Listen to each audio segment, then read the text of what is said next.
श्री शिवाय नमस्ते एवं दोस्तों, welcome to magic SSC. This is Madhav और हम कर रहे थे class 9 economics chapter 2 people as resource. तो उसमें हम मोस्टली सारे टॉपिक्स कवर कर चुके हैं। आज आई गेस लास्ट टॉपिक है, तब इसका हमारा चैप्टर कंप्लीट हो जाएगा। इसके बाद मैं लाऊंगा Nazism and the rise of Hitler, जो आपको जल्दी देखने को मिलेगा। तो अभी हम शुरू करते हैं पीपल एज रिसोर्स, जो है अनएम्प्लॉयमेंट का लास्ट टॉपिक। इसमें हम शुरू करते हैं, लेट्स गो। अनएम्प्लॉयमेंट पहली बात क्या होता है? बेरोज़गार। बट हम इसे इंग्लिश में या फिर एसएससी की लैंग्वेज में हम ये नहीं करेंगे। Unemployment is said to exist when people who are willing to work at available wages but can not find healthier jobs. मतलब ऐसे लोग जो काम करना चाहते हैं अवेलेबल वेजेस पर, तब भी उन्हें काम मिल नहीं पा रहा है। ये होता है अनएम्प्लॉयमेंट की करेक्ट एक्सप्लेनेशन। अब nature of unemployment offer the rural and urban areas, दोनों जगहों पे ना डिफरेंस होता है अनएम्प्लॉयमेंट। रूरल एरियाज में have seasonal employment in which people are not able to find jobs on some months. कुछ मंथ्स में क्या होता है कि लोगों के पास काम नहीं होता, उसे कहते हैं सीजनल अनएम्प्लॉयमेंट। डिस्गाइज अनएम्प्लॉयमेंट क्या होता है? People work but to work less than potential. मतलब जितना इंसान काम कर सकता है उससे वो कम पोटेंशियल में कर। जैसे अब मान लेते हैं एक फील्ड है, उसमें पहले 2 काम करते थे लोग और उस समय उससे 50 रुपये इनकम आती थी उनसे। अब उसमें 5 लोग काम कर रहे हैं और फसल उतनी हो गई और उससे इनकम भी 50 रुपये ही आ रही है। तो ये क्या हुआ, जो बाकी के 3 लोग हैं वो सब एक्स्ट्रा हैं, वो सब डिस्गाइज अनएम्प्लॉयमेंट में आएंगे। और अर्बन एरियाज़ में क्या होता है? एजुकेटेड अनएम्प्लॉयमेंट बहुत एक बड़ी चीज़ है। इसमें पीपल जिनका ग्रेजुएशन, पोस्ट ग्रेजुएशन, मार्टिकुलेशंस ये सब है, वो तब भी वो जॉब फाइंड नहीं कर पा रहे, और कर पा रहे हैं तो वो बहुत उनकी लेवल से नीचे है। मतलब जिन्होंने इतनी बड़ी बड़ी वो कर रखी ग्रेजुएशन, अब वो स्मॉल जॉब्स तो नहीं करेंगे, राइट। उसके बाद प्रॉब्लम क्या है कि अनएम्प्लॉयमेंट जो है ना, वो wastage of man power resource कर रही है, और एसेट जो है इकॉनमी के लिए वो लाइबिलिटी में बढ़ता जा रहा है, और ये एक बहुत बड़ा सोशल वेस्ट है। अनएम्प्लॉयमेंट जो है ना, साथ ही साथ क्या करता है कि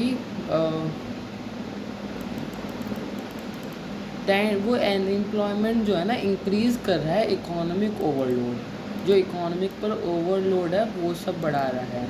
जो क्वालिटी है लाइफ की इंडिविजुअल की as a society is adversely affected.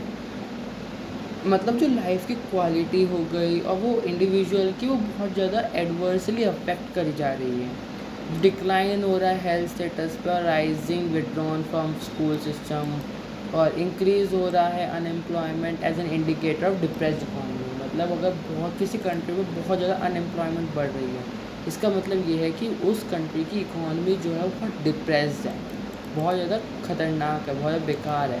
और उसका केस अगर हम इंडिया में देखें तो पीपल वर्क, हमें लगता है कि वो पूरे साल काम कर रहे हैं, बट उनके पोटेंशियल में वो इनकम कुछ फ़ायदेमंद नहीं है। जैसे अब मान लेते हैं एक पोस्ट ग्रेजुएट इंसान है और वो पियोन का काम कर रहा है, तो ये उसके पोटेंशियल से बहुत कम हो गए। उसकी जो इनकम होनी चाहिए थी वो उतनी नहीं है।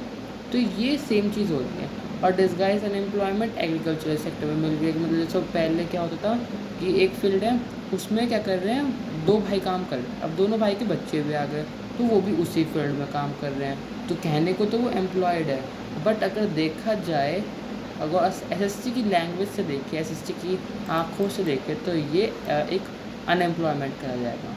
अब हम जानते हैं कंक्लूडिंग स्टोरी, मतलब जो इस स्टोरी से ये जिस लाइन से ये स्टोरी ख़त्म हो रही है, चैप्टर ख़त्म हो रहा है। A story showing how people could become an asset for economy. ये स्टोरी जो है, ये स्टोरी आपकी बुक में भी गिवन है। तो ये जो पीपल हैं वो कैसे एसेट बन रहे हैं फॉर इकॉनमी। चलो एक शुरू करते हैं। एक विलेज था, कहाँ पे? एक विलेज है, ऑब्वियसली ये हाइपोथेटिकल विलेज है। तो ये विलेज था जिसमें बहुत सारी फैमिलीज़ रहा करती थी। One of the families are self reliant. उनमें से एक फैमिली जो थी बहुत थोड़ा समझदार थी और प्रोवाइड करती थी एजुकेशन टू देयर चिल्ड्रंस। और जो उनके चिल्ड्रंस थे उन्होंने बहुत हार्ड वर्क किया और उनको नॉलेज मिली, और उस नॉलेज से उन्होंने इम्प्रूव करना चाहा, वो उस नॉलेज उन्होंने यूज़ करा to improve the farming method, जो फार्मिंग के मेथड है। और उससे उन्होंने मोर इनकम और मोर अपॉर्चुनिटीज़, मोर एम्प्लॉयमेंट बढ़ने लगा। कैसे?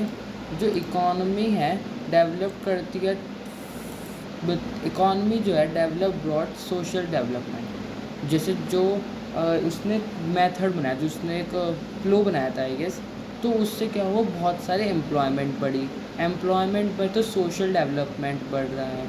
अब साथ साथ इसमें क्या है कि अब इससे क्या हुआ, जो बाकी सारी फैमिलीज़ हैं विलेज की, वो भी अपने बच्चों को एजुकेशन प्रोवाइड करने लगे, गर्ल्स को एजुकेशन प्रोवाइड हुई, तो उससे उन्होंने स्मॉल शॉप्स खोल ली, तो वो भी सेल्फ रिलायंट बन चुकी हैं। And that's all for today. और हम कर चुके हैं अपना चैप्टर पूरा फिनिश।